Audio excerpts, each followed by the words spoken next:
And you start off with a blather? I'm sorry, Inane Blather, I'm not the best at living my life. Everybody's telling us to stop doing what we're trying to do.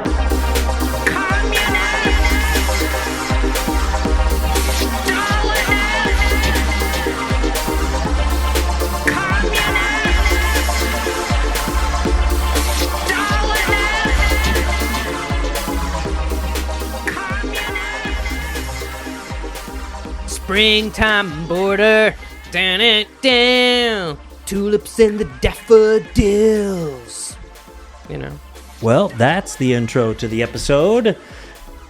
Episode 169. Down it down. Nice. Of Inane Blather, where we are known for doing certain things, including... And you start off with a blather? And teaching people new things, such as... 56 pounds of beef, that corresponds to, I don't know what, 5 or 6 year old kid.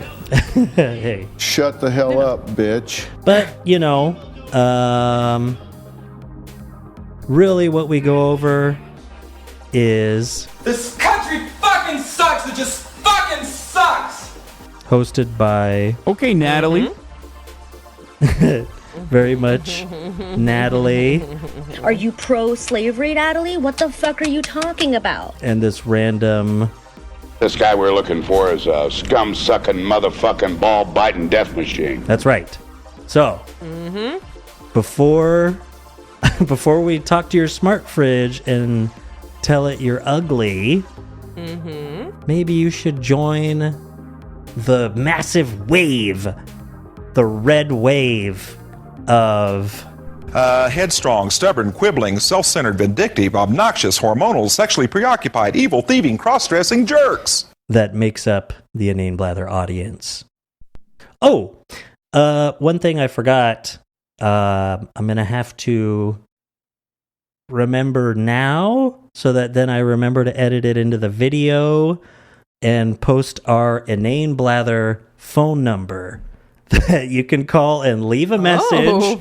And you know, we'll play it on here, or we'll answer a question, you know, RM Brown comment style maybe, or if you just want to call and tell us that we're disgusting, you know, tell Natalie. I mean, she looks like a demon because she is. I'm sorry. Go ahead, Doug. Except for that last part. You don't have to include that. The number is, let's see here. Oh my gosh, shut up. Shut up. Dang it. How do I find my phone number? Well, Natalie, while I'm looking for that, how is the weather? I actually have something. How you been doing? It's hot. It's sunny. Good God. Went swimming yesterday at Lake Washington. It was so incredible. Tahoma, out. Beautiful mountains. It's crazy. It's so ridiculous. Getting Tahoma. Tan.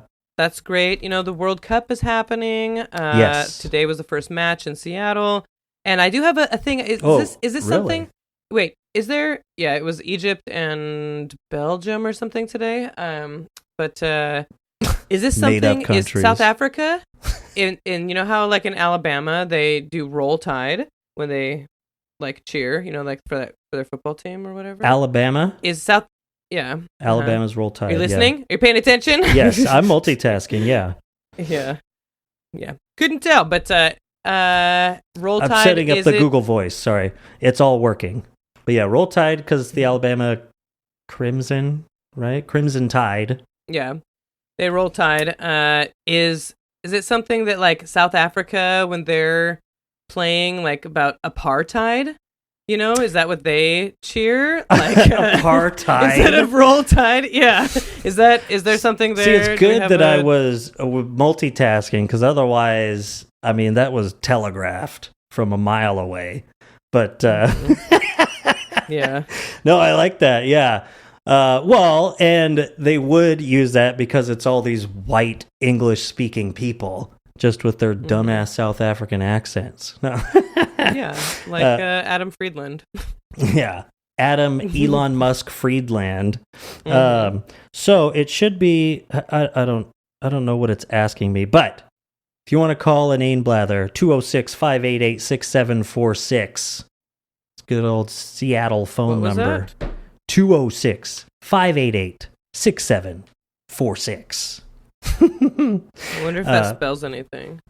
You can spell something, but we can't say it without getting demonetized. Not in English. Yeah. Yeah, it's in South African, but yeah, Afrikaans. But yeah, the weather, it's warm. I finally have been trying to, catch up on yard stuff, things that I wanted to do, mustard on grass stuff and catch up on yard stuff.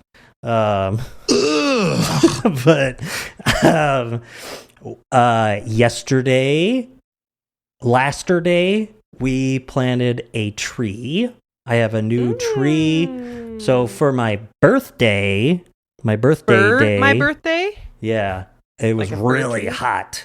Because today was like 94, but yeah, we went to the local nursery and I bought a tree and I got 6 rose plants, 2 grandifloras and 4 climbing roses for my backyard along the fence line, and I got some lavender,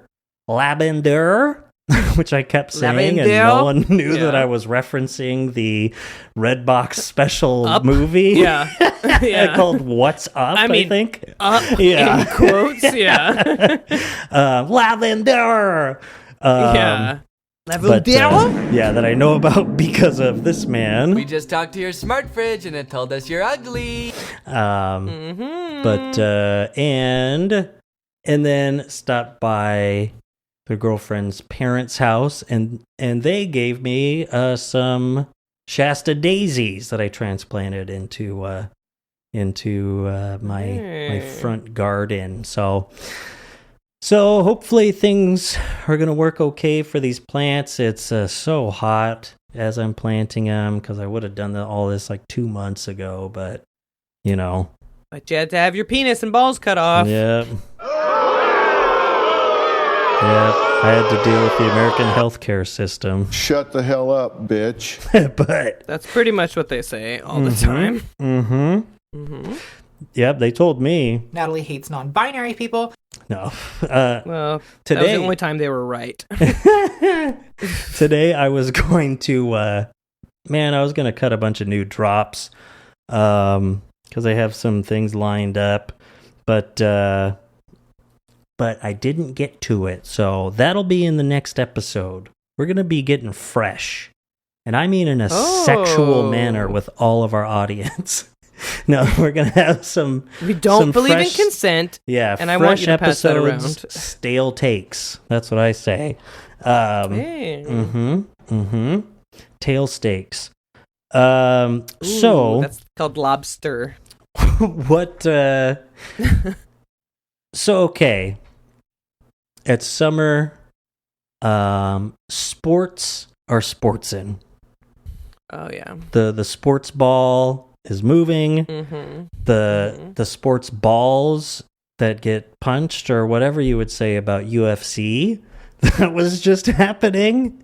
And of course, I can't believe we didn't start off the episode like this, but happy birthday to President Donald J. Trump. Donald Juan Trump. Juanita. It's gotta be, he doesn't look a day over 45, but it's his 80th birthday yesterday. Yeah.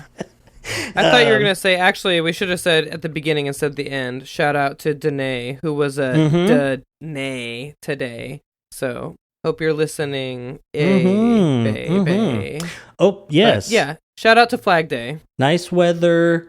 I got plants the day before that. I went to help out at a community event and saw Danae. So that was nice. Oh.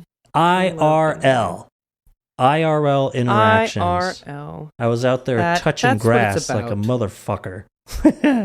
People were like, "Stop it, you freak! Like, stop! You just Stop rub your touching face that in some grass." dog poop in the park." And I'm like, shut up.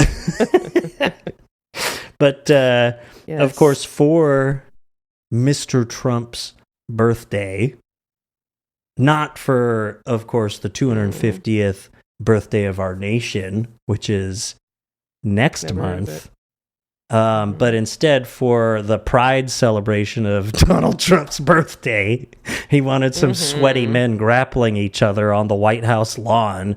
So sounds like a party to me. That UFC, I mean, you know what's funny? I mean, I wanted to find out what happened, of course, know what went wrong, but zero interest in watching any of this. I'm not a big UFC guy anyway. I mean, when I've seen UFC fights, it's like, yeah, that's cool. That could be fun. I like sports. I like sports. Yeah, but I like competition. I've never been into it. And then, of course, this, where it's just the MAGA party on the White House lawn. It's like, there's no way.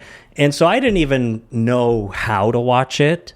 But it's funny how it was like, oh, of course it's streaming on Paramount Plus. Oh, CBS, Paramount. Right. Duh. Oh, boy. There'll be semen. That's their... Yeah. When Paramount Plus logo comes on when you open the app, it just says... There'll be blood. But yeah, there was what? that huge merger that just went through. I feel like it's just like so boring. It's so annoying, you know, that we just have like we just have to take this at all. And it's just so like lame. It's just so lame, like how they just lamify everything that we do. In shittification of our products and lamification of our media. Golly. And some of the, and I was just reading a thing of, I was like, oh yeah, like what, Disney owns Hulu or whatever, and how Disney is like phasing out Hulu, and I was like, you motherfucking Disney, you're gonna make me stand up for the Hulu app? One of the worst ones ever made? When they did their rebrand, I literally stopped watching Hulu for years, a decade ago, because I was like, what the fuck is this menu? Truly. And it has incrementally gotten better, but whatever, and I'm like, I mean, for Disney just is proven by the fact that Hulu is by far not the worst one. It's like Peacock. Disney was up there for Peacock sure. is the worst. I mean, of course, anyone go watch Drew Gooden talking about that, where it's like they don't have a goddamn button for going back 30 seconds or going back 10 seconds like every other one. Oh, yeah. And so you have to like, you fast forward. But you have it or rewind on the computer, but they have it the on 30 desktop. Yes, it's like what? Oh my god, just stupid stuff from multi-billion-dollar some companies. of the stuff though. We have YouTube TV. Actually, I'm going to give a shout out. I don't know where to find it though. It's so stupid because we have YouTube TV because Humby's dad got it for the World Cup and gave us like we have a login and profile there. It's very expensive. Live TV, YouTube TV is like $80 a month. So just like Hulu Live TV, yeah, they all are. But it had some stuff. It has like local channels and things on it, and we watched this great like episode 1 of a documentary series by the local PBS about the history of Seattle, like from like literally tens of thousands of years ago. The first episode we were kind of laughing. It's like whatever 40,000 years ago to 1909. Yeah. Like it was just like an exact of like indigenous like we'll the get artist, through that in 29 minutes. Yeah, like what we've said, like what would Seattle look like 5,000 years ago or whatever, like artist renderings of it. It was so informative. It was really, really great. And I'm like, where do I even find that? I tried to look it up on YouTube. It's not on YouTube. It's like something on a channel here. And I'm like, but how could I have watched this? Because of rights and who, and it's who PBS, gets to it's hold public it. broadcasting. Yeah. And like, it just was like, damn, if I had TV with like an antenna or whatever, it would, or however that works, digital antenna. I finally gave up Fubo and put an antenna up, and I was like, sweet, I can watch the NBA finals. I get ABC on my antenna, but I mean, for the whole playoffs, I mean, as soon as the Lakers were out, I was like, fuck, I'm not paying for this shit. And it's like I already spent too much money on NBA League Pass for the Lakers when then it's blacked out when you're on when they're on national TV. It's blacked out when they're playing the Blazers. It's blacked out when they're playing the Utah Jazz because supposedly I have a local channel that plays Utah Jazz games, supposedly. But I mean, excuse me, supposedly, but supposedly with a but V. then it's like so I went without Fubo, so I didn't have like TNT or something. But I mean, at least like, so some of these massive conglomerations like the NBA, they're, behind, but still they keep trying to actually give people more, like get eyes on their sport and get people watching their advertisements and Shout stuff. out to Mariners TV. Yeah. Amazing. Like it's like, yeah, you just pay once at the beginning of the year and you watch your team, no blackouts. It makes sense. But like the NBA now, I was like, well, I have HBO and I have Paramount Plus, and so, which I just renew for like, I threatened to leave and then I renew for $2.99 or whatever it is, like every few months with Paramount, and almost all the games are on there, and then it's on ABC on the weekends. I got my antenna, but so then the only things on, I was watching NHL as well. It's on HBO, except for the ones that are on ESPN. And ESPN, owned by Disney, I would assume that like, oh yeah, I have like Disney Plus premium, whatever bullshit, costs me $25 fucking a month. It's like they've got to like show the ABC ESPN games. No. You have to have ESPN unless you have like Fubo or something like that, or YouTube TV. You can just get ESPN so you can watch live ESPN. It is $29 a month just to have ESPN. And I was like, there's no way. Who fucking pays for that? No way. Like, and so whatever's on ESPN in terms of sports, like this entire year so far, I was like, well, not seeing it. Sorry, I don't like your halftime show anyway. I prefer TNT. It's like, I don't I'd like rather your watch announcers, the guys ESPN. that are on fucking Amazon Prime when they're showing sports. I like them more, But it's just, I mean, there's one thing people complain. It's like, well, now we're just back to like having cable because of all this money that we spend on all these streaming services so that you can watch the same amount of stuff. But it's like, no, just try using cable and realize that you just have to watch what's on. No, it's not like cable to me ever. Like, I like, the most I got is that antenna, so then I could watch a sports game, and then you know what comes on after that? The local news. It's awesome. The local news was out at the community event that I was just at the other day, interviewed a couple of people, So it's like, that's still important, and I'll watch the local commercials that come with it. But everything else, like, they're sucking the money from us and then using it to pay the fucking president so that they can take more money. Like, and they literally don't even give you, like, it's bullshit or whatever, but I don't even have a cable box to be charged for.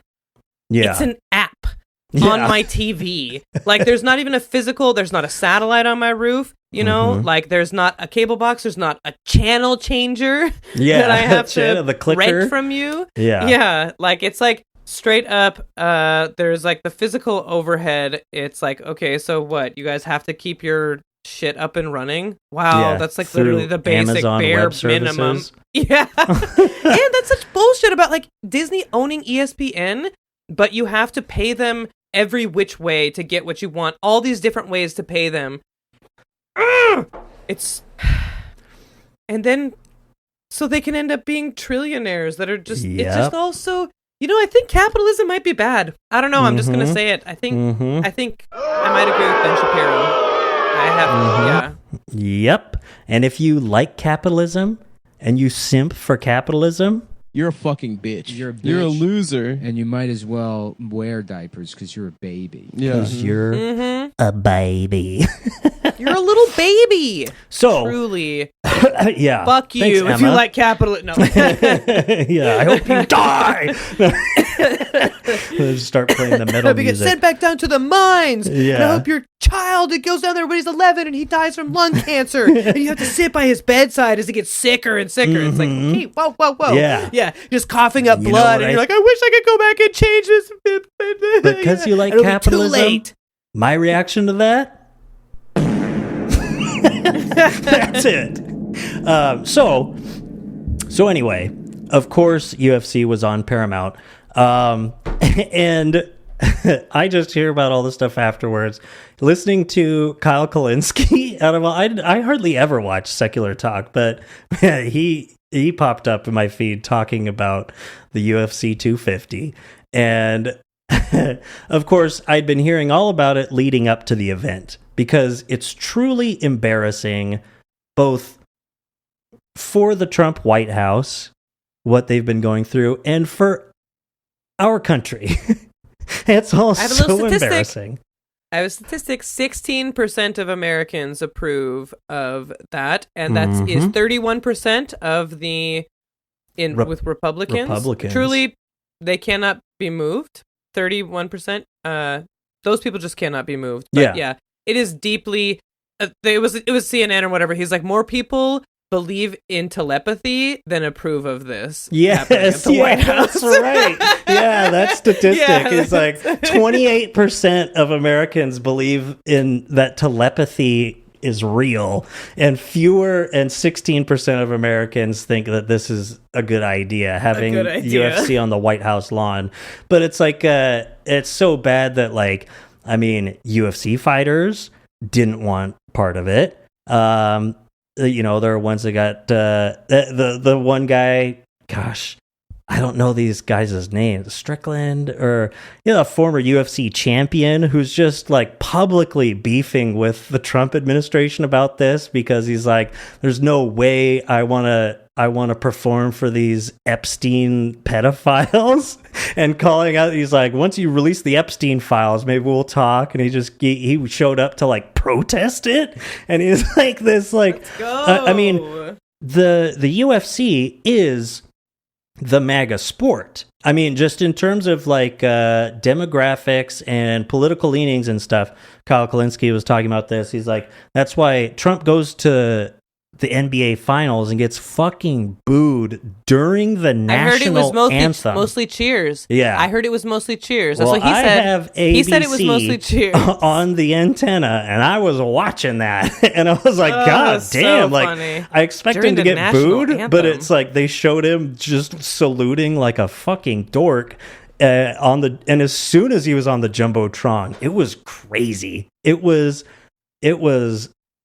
deafening boos from Madison Square Garden until they switched away from him on the jumbotron. As soon as they went back to the guy who was singing the national anthem and absolutely ripping fucking nailed it.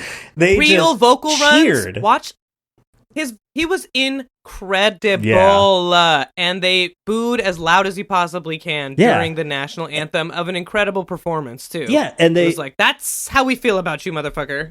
And it's like, you know that they weren't cheering because you heard them cheering after he was off the jumbotron, and the guy hits those runs, and people are like, yeah, like, getting excited. But so UFC, which is Trump Central, I mean, they couldn't even get... It stands for Uncle Fucking Cousin, I think. Is that what it stands for? It stands for Uncle fucking cousin. Yeah. But yeah, well, they think it stands for Uncle fucking sister, but they just don't know how to spell. They got confused with cisgender. It just like blew their minds. That it's like, that's a C though. What? They're like, cisgender? Sister? Isn't that like a slur or something? But so UFC, they can't even get Milli Vanilli to perform. They're sponsored. This event is sponsored by Monster Energy and like betting companies like Polymarket and Stake, like the one that's not legal in the United States. It's just like what all the kick streamers, promote, that they got kicked off of Twitch for promoting stake.com. And so now they're on Kick gambling for a bunch of 13-year-olds. They're sponsoring the event. It's hitting 100 degrees real feel. It's muggy. There are mosquitoes and people are handing out Monster Energy drinks at the watch party. I was like, someone's gonna die, dude. Like, and of course there was a weather delay because it was a nasty day in the swamp of Washington, D.C. Like, I mean, Emma Vigland, it was funny on the Majority Report. She was saying, she's like, I'm sorry that, like, I'm a snob, but, like, in the lead up to this, she's like, this is just trash. This is the trashiest thing I've ever seen. It's like, people were calling it white trash and stuff, where it's like, man, I don't like that, but it's like, what else is this? It's like people talk about the Trump administration being idiocracy, like, oh, it came true. It's like, I've never really jived with that all that much. It's just like, that's just satire about how stupid people are. And so that, this futurism comedy displays that. It's like, that's about like saying, The Simpsons predicted this. It's like, no, they just know how things work. But this, like having Nitro Circus followed by UFC with doing weigh-ins and the belt in front of the fucking Lincoln Memorial is truly on another level. And what's funny is that, keeping it in sports, you just get to compare that directly to what's going on in New York City. And when the Knicks were on their historic run through the playoffs and then eventually won the finals for the first time since 1970, 73 or 70, and everyone was on board in New York. It would be so fun. I was thinking the whole time, it's like,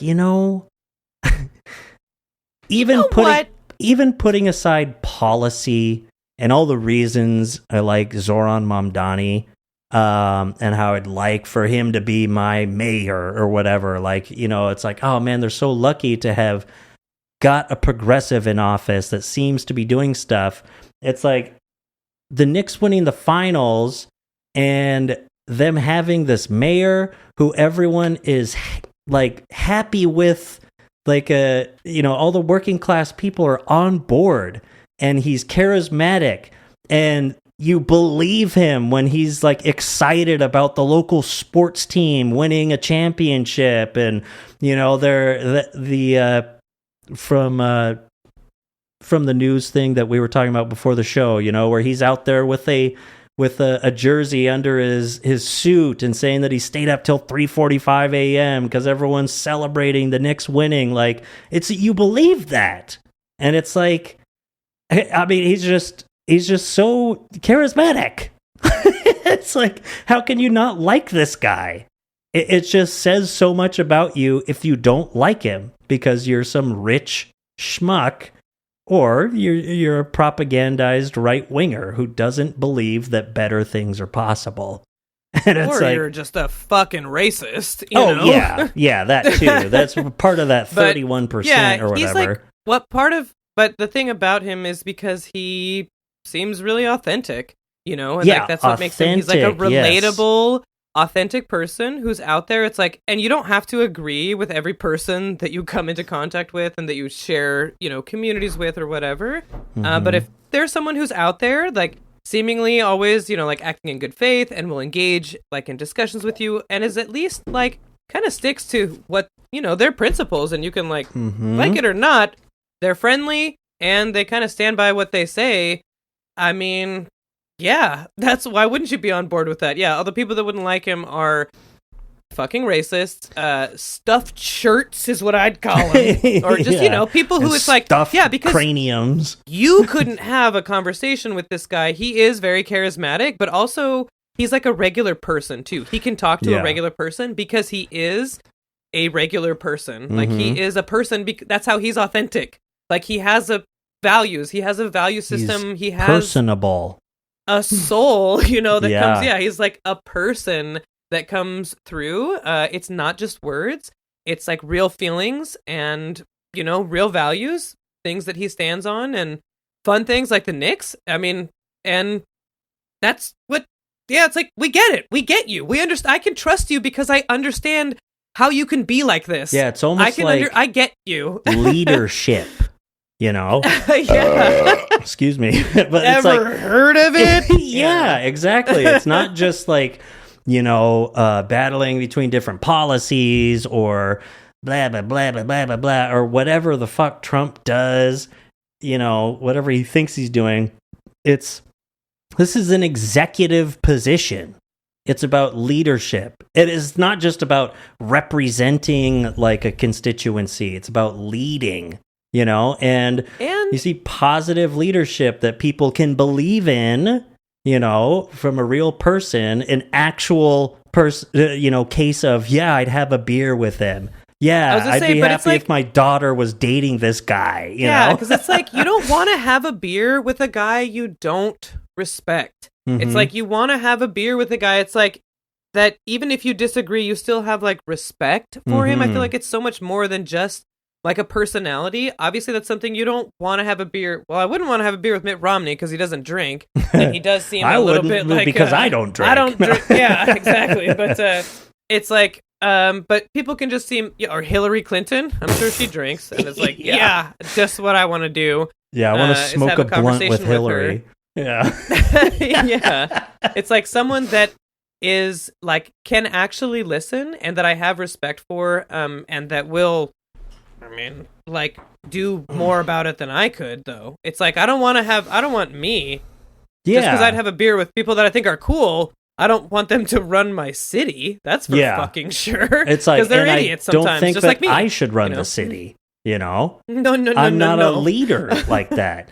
Yeah, and I mean, you know, you have all of these intangibles that make, you know, someone likable and a good leader, et cetera, et cetera. And on top of that, you know what? Here we go.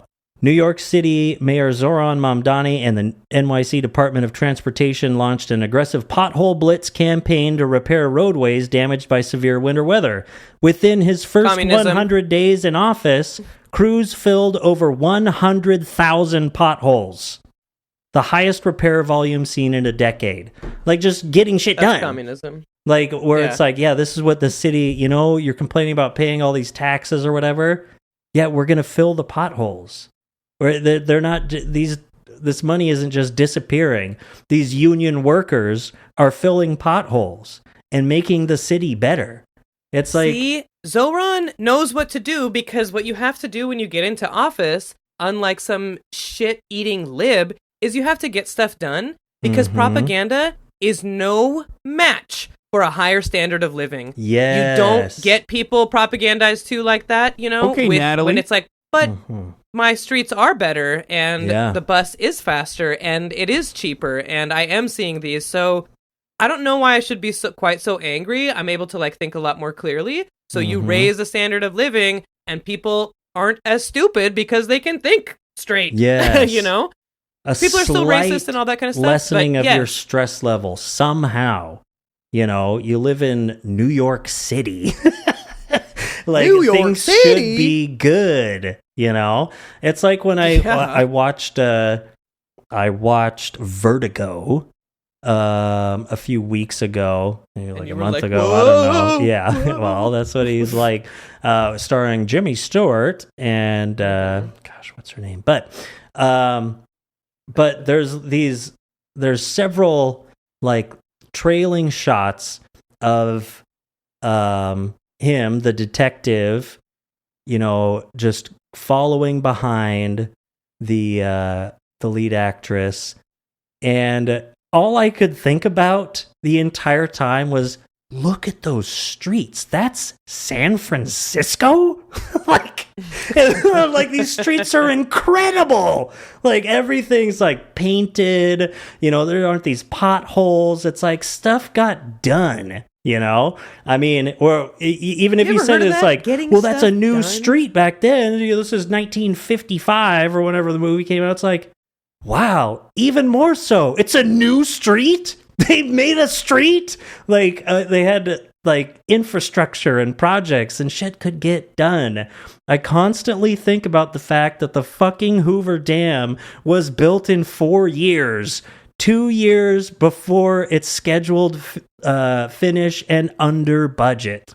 Like, this stuff can happen. And now we're $30 billion over budget on the Sound Transit line for our train. And they're like, well, we're going to have to cut things. And people are like, oh, you're fucking not. You better figure it out. But it is incredible. It's like, so fucking figure it out. Yeah, we have to have these things done. I don't know how long it took to electrify all of rural America, but they sure made that a priority. Or build the so railroads. People weren't living literally 100 years in the past just because they lived outside of town, you know?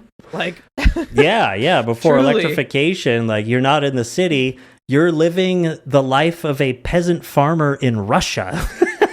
Under the Tsar. It's like so they no lights, got it done. Yeah, and I mean, of course, there's all of these effects otherwise, you know, and places that got sorry, I've got like some stupid pop-up on my computer. But what are you gonna say? Something about racism? Are you gonna say something about communities being, you know, whatever, smells are racist, and you're racist for smelling people. No, freeways, et cetera, et cetera. You know, nothing's perfect. Po buddy's nerfect. All right, Po buddy's That's what I say about LBJ. Well, you know, he continued the Vietnam War, but that other stuff, I mean, you know, Po buddy's nerfect. But what are you gonna do? What are you gonna do? This is politics. So, but it's just really, I don't know. It's every Democrat that does not take the Mom Donnie election to heart needs to be out of politics. It is crazy to me. Shut the hell up, bitch. Yes, exactly. I want to tell them. Exactly. Just say, eat your fucking slop and go away. I started watching Mike from PA recently, and man, he really gets riled up. But just the way that he put it into words with like the Democrats that wouldn't back Mom Donnie, you know, where it's like he's seriously the most electrifying Democrat since 2008 Obama. Like, absolutely. Like, without a doubt. And that's why he won the way that he did.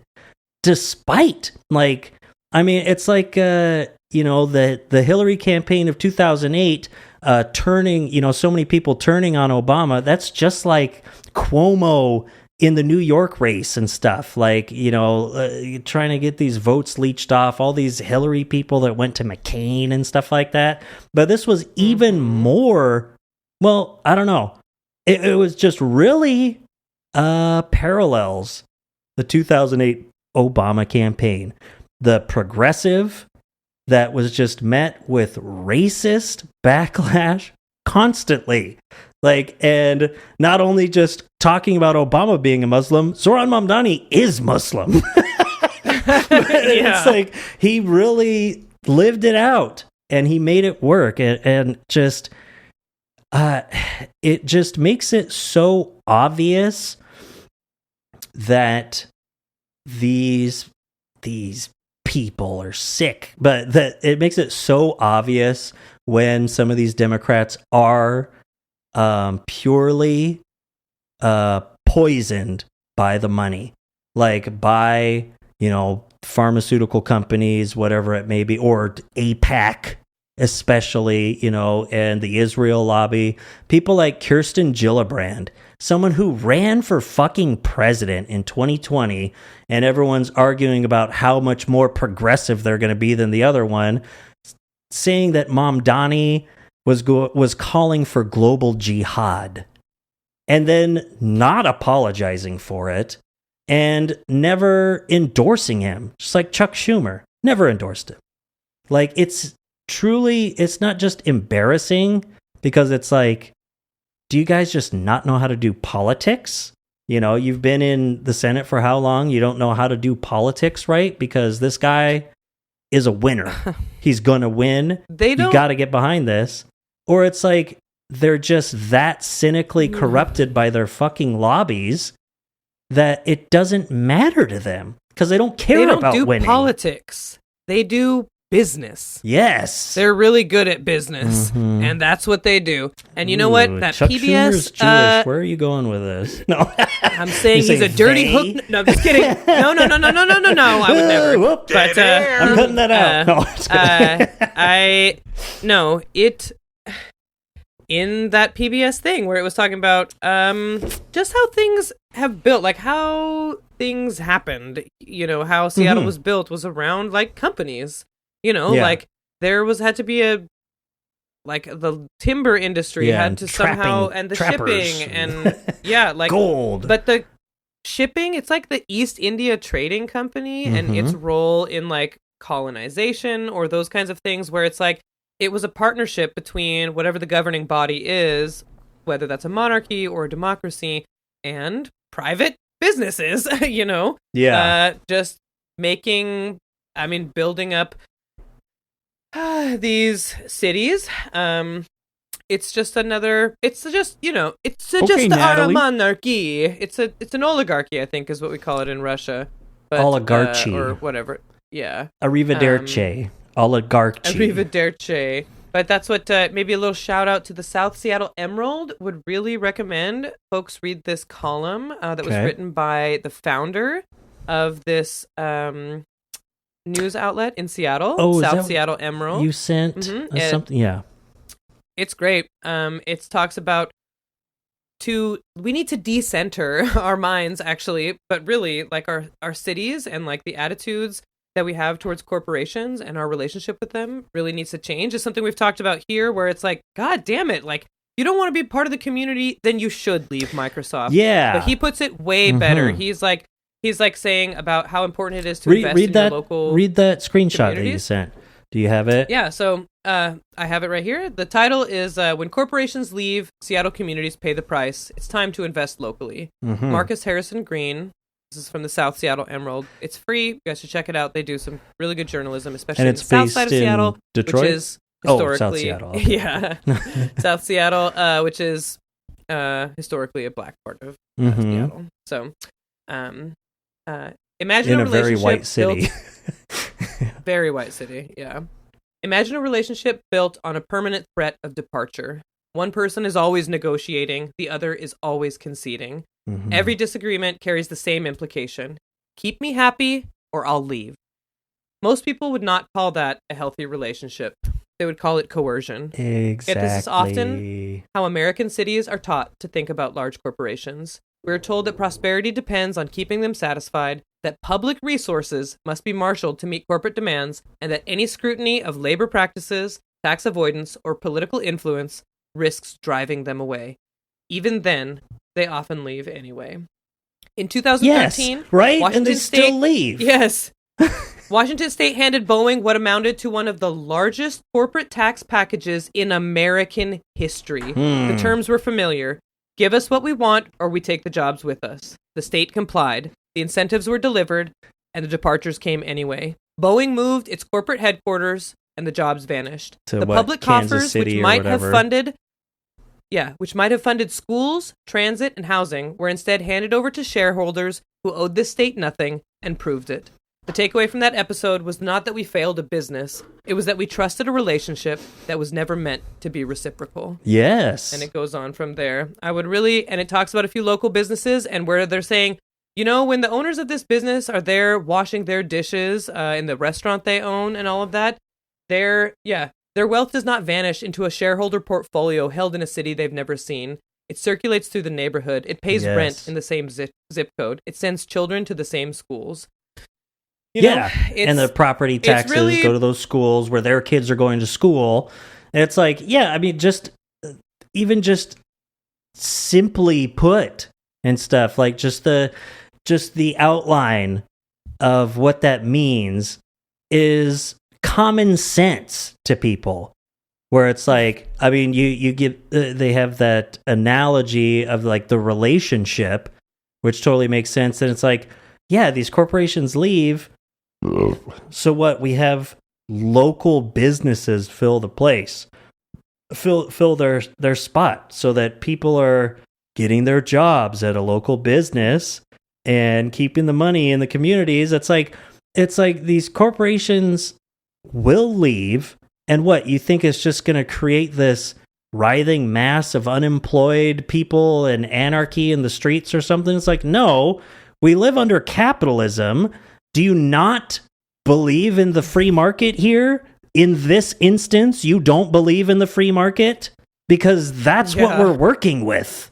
And despite the fact capitalism is bad, that's what we got, and you can have liberal economics to continue to create wealth and keep your economy moving. That's the whole fucking point.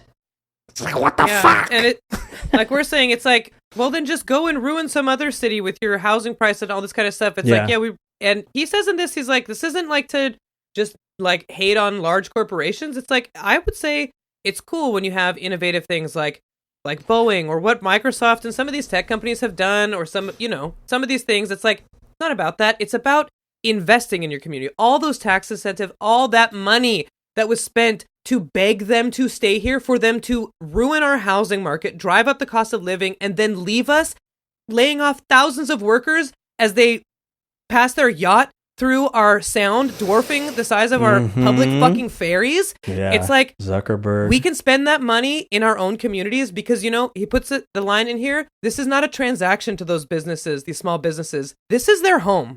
Yes. We live here. This is where you need to invest. And if big corporations want to come and experience the beauty that is a city that invests in its communities, and has they want to be a part of workforce and stuff, and they want to they want to be a part of that and like help out, that's great. If you want to invest bazillions of dollars and pay for the sound transit, I think that'd be great, Microsoft. Actually, I think that'd be amazing if you would do that. It'll you'd help be really your proud workers of what you've helped get to build work in your community. Instead of Howard Schultz's ass being like, I actually moved to Florida for no reason. It doesn't have anything to do with the millionaire's tax, but I'm going to take this opportunity to complain about it anyways and shame the people of Seattle that Starbucks built. Like, fuck you. Your guys' businesses are an abstract concept. The workers are the people who make that fucking coffee, and the community drank your fucking coffee. Yeah. You worthless bald bitch.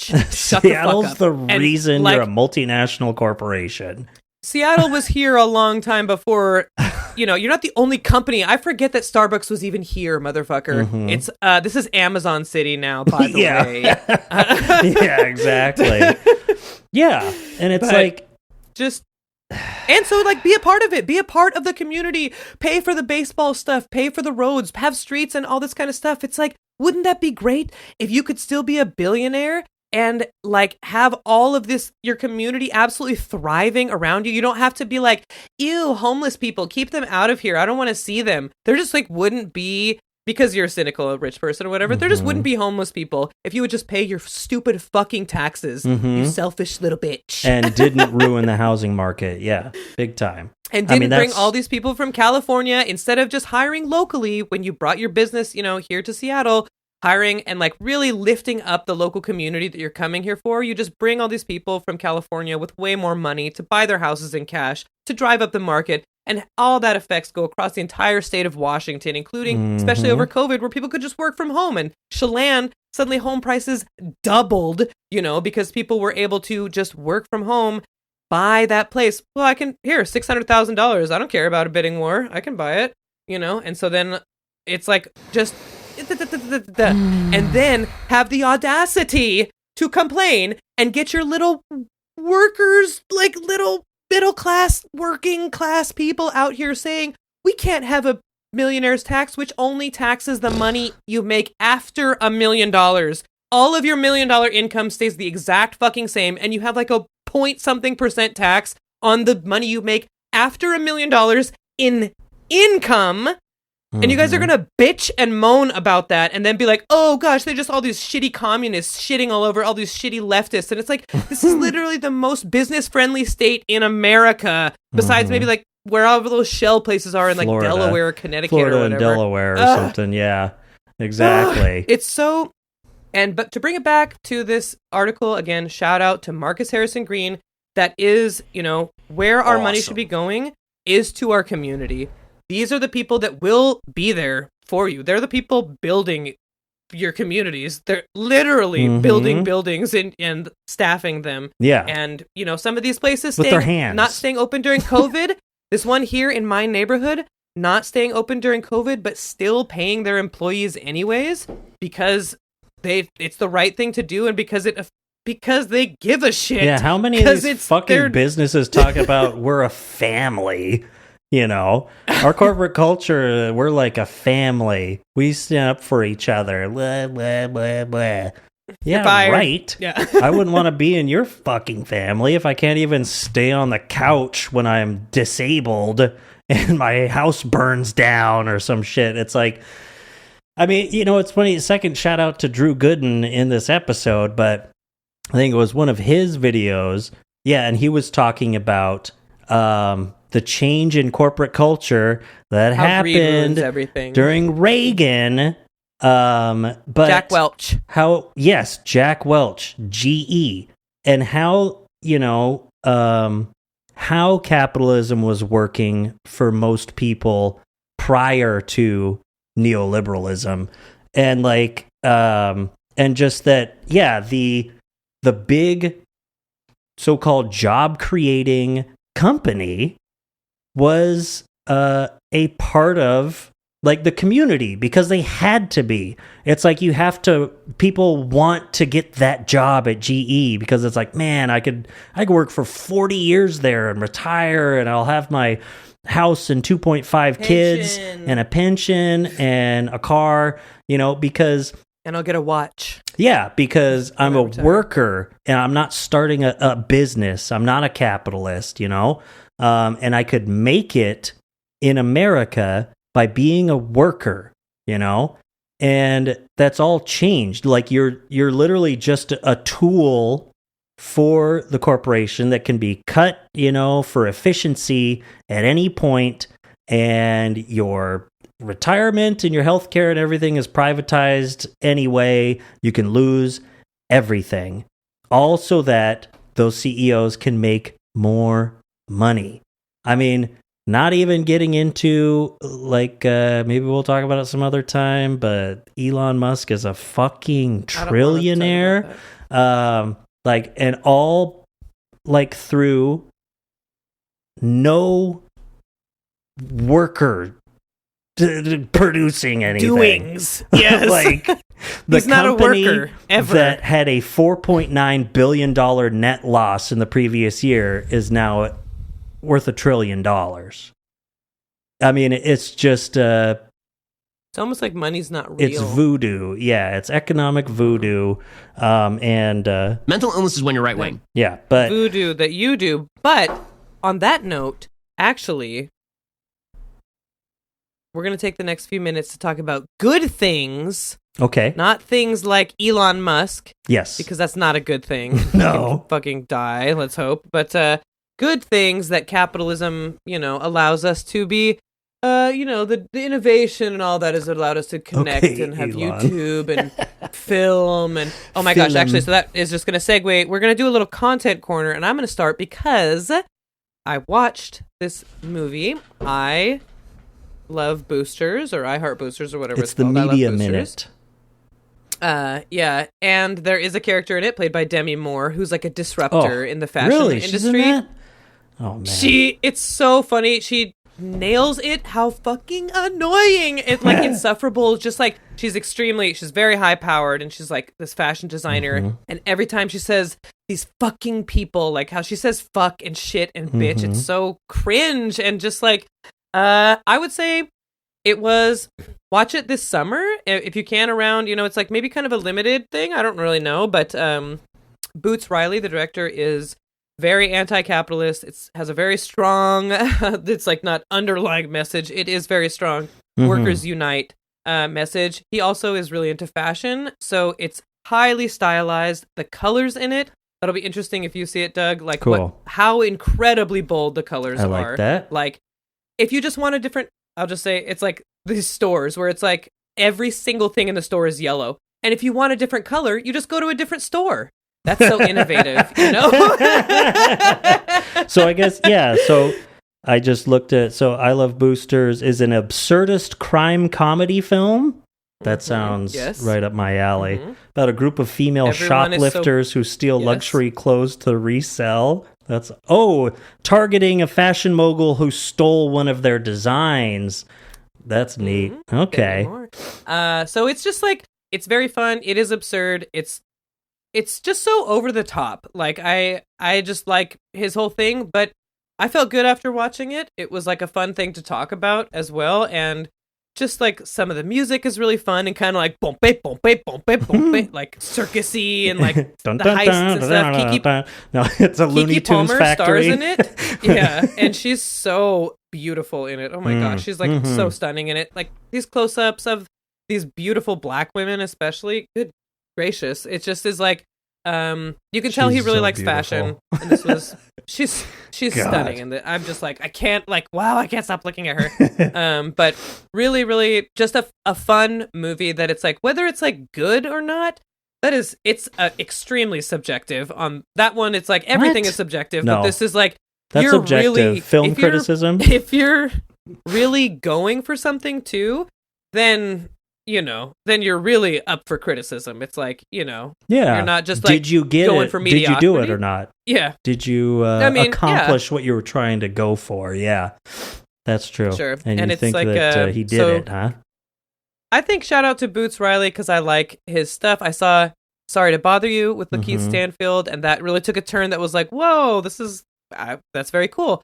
Saw that interview on Comedy Central with him, with his cool hat and his cool outfit, and he's talking about communism, and then saw the movie, and I was like, hell yeah, very fun. I would say a very fun summer movie to just be like, what the hell? Some of it was like, that's awesome. Well then, like very unexpected. Shout out to that media. No, yeah, I want to watch it. You said we were going to talk about positives. I just had a little tangent here. I guess I wrote this in my notes. R.M. Brown. This guy. Meet me outside. Catch me outside. Here. No. It's because you're an honorless, lying little turd. R.M. Brown was in a dream that I had. And we were in like his New York City apartment. He had a huge vinyl collection of cool hip albums. He also had to saw holes in his floor to get to the next level down because he didn't have stairs in his apartment. But that's what I remembered from my dream. So he was like on a spinning chair, and he had his big cartoonish saw that he was just sawing a perfect circle in, and he would drop down to the next You've level. been watching too much Three Stooges, I think. Yeah, exactly. But yeah, Media Minute. Oh, I saw The Mandalorian and Grogu, and it was so fun. I mean, of course, Star Wars. I mean, Star Wars fans fucking hate Star Wars so much. So it's pretty mixed. Oh, yeah. But when one of the main complaints that people have is, I don't know, it was just like a 2-hour episode of the show. And I'm like, that's awesome. That's what I want to see. That's never really seemed like a... That doesn't always seem like a criticism to me. Sometimes it can mean like, wow, they really padded out an episode, which I can get. But sometimes that's how I feel about the SpongeBob SquarePants movie, the first one. And I'm like, and it's a perfect. Great movie. I loved it. Yeah. Oh, I will say, wait, before you go on with that, I Love Boosters, I will say some bad sound editing, I would say. Some of it too loud. Too loud in the background. And I said, I don't like that. I mean, like, it's too loud. Life too loud pro for tip for those listeners that have an Amazon Fire Stick. There is an option in your Fire Stick preferences that turns on a dialogue enhancer that gets the dialogue a little louder when you're watching these goddamn movies where everything else is so fucking loud, and all I do is watch things with subtitles on. Subtitles in the theaters. I was like, oh yeah, we don't do that should here. Be the only good thing that like Meta glasses would do is have real time subtitles so you can watch in the movie theater. It'd be like, but and truly, I want subtitles, not closed captions. I'm not deaf. All right. Yeah. I don't need to know that that's the sound of uplifting music starts, Yeah. That's and actually the friend that we went with, she is deaf in one ear and stuff like that. It can be hard for her to hear stuff, when it's like for sure. when the mixing is not that good. And especially if it's very loud, it can be a little bit like, but it was still fun. But there was some like action scenes too that were just loud, and I'm like, I can't hear what the fucking. I just think that's funny, like being in the movie theater and you have your friend that's deaf in one ear, but you want to whisper during the movie, so you have to yell at him because you're on the wrong side. I was on the wrong side too. Who so plays that person? People are like, shut up. And they're like, huh? Yeah. They're like, shut up. What did I do? But yeah, no, Mandalorian was fun. I just like, I like going to the movie theater so much. Like even a mediocre movie is fun. I have some cherry Coke and some popcorn and some red vines every time and enjoy a movie. We went to an independent theater, the Seattle International Film Festival. Actually, have been there before to see who? R.M. Brown. Oh, yep. So, well, I was just happy to go to the local theater that has the very comfortable reclining seats because I still get a little sore here and there. And I was like, oh man, this is great. And, movie theaters nowadays, and I'm a views guy, so I just vape during the movie and no one notices. I just put my thumb over the light. That's a views ad right there. I just vape during the movie it's theater. Like suddenly no one I'm back in that recliner watching a movie, and it's like I almost forget that I'm not at home with my reclining couch sitting directly in front of a giant screen. But so funny. Shout out to media. Shout out to plants. Plant a tree like I did. Otherwise, you're not as good of a person as I am. That's true. And That's true. And you can't say I love Karl Marx unless you plant trees. I don't know where I'm going with that, but I switched back to the other soundboard so I could say capitalism is bad, and which it is. I don't know. That's the joke. But I love you. Shout out to Danae. They're saying that that her appearances on the show. They're calling it 9/11, but good. And so we will have you on the next time. And, of course, Inane Blather on YouTube. Or if you want to get your voice on the show, call 206. Oh, I just had it. 588. Oh, I got it. 6746. Or if you want to type something out, it's really hard because 0 doesn't have any letters on it, and there's a 206. So, but I did make it cool Tums ho. If you go C0. Yes. Yes. So, but I was trying to look at some other things. So anybody, that's something people can call in. Yes. I see bolt. I can maybe say but that's 0. But I was like bolt. I was looking here. I wrote it down. I was gonna have the computer do it, but I was like, no, I'm gonna do it. And so I wrote it down on the back of an envelope, and I wrote the letters onto it. There we go. So that's for our ardent fans and, you know what it spells? Listeners. It spells Inane Blather. What the hell? Oh it's like no! 14 letters all long. I found was I love Israel. No, but yeah, at least 588-6746. There's got to be something there. So yeah, 206. Oh, love. Offo. Ooh, all right. love Offo. Signing Offo.